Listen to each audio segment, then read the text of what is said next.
বন্ধুরা, আজ শনিবার, আমাদের বাড়িতে সবাই নিরামিষ খায়। তাই ব্রেকফাস্টে বানালাম সাবুদানার খিচুড়ি। একদম সহজ উপায়।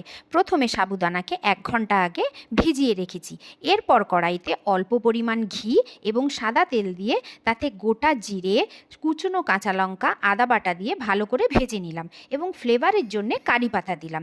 তারপর ভাজা ভাজা হয়ে গেলে তাতে চিনেবাদাম এবং আগে থেকে সেদ্ধ করে রাখা কুচনো আলু দিয়ে বেশ ভাজা ভাজা করে নিলাম এবং তাতে পরিমাণ মতো নুন এবং হলুদ দিলাম এবং আগে থেকে ভেজানো ওই সাবুদানাকে ভালো করে ছেঁকে নিয়ে কড়াইতে দিলাম। এরপর খুন্তিতে করে ভালো করে নাড়তে লাগলাম। বেশ মাখা মাখা হয়ে গেলে তাতে অল্প পরিমাণ চিনি দিলাম এবং লেবুর রস দিলাম।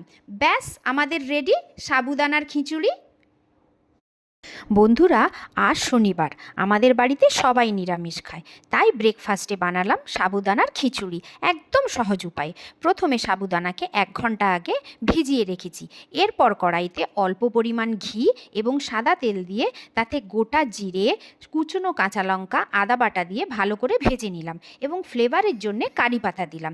তারপর ভাজা ভাজা হয়ে গেলে তাতে চিনেবাদাম এবং আগে থেকে সেদ্ধ করে রাখা কুচনো আলু দিয়ে বেশ ভাজা ভাজা করে নিলাম এবং তাতে পরিমাণ মতো নুন এবং হলুদ দিলাম এবং আগে থেকে ভেজানো ওই সাবুদানাকে ভালো করে ছেঁকে নিয়ে কড়াইতে দিলাম।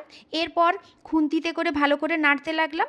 বেশ মাখা মাখা হয়ে গেলে তাতে অল্প পরিমাণ চিনি দিলাম এবং লেবুর রস দিলাম। ব্যাস, আমাদের রেডি সাবুদানার খিচুড়ি।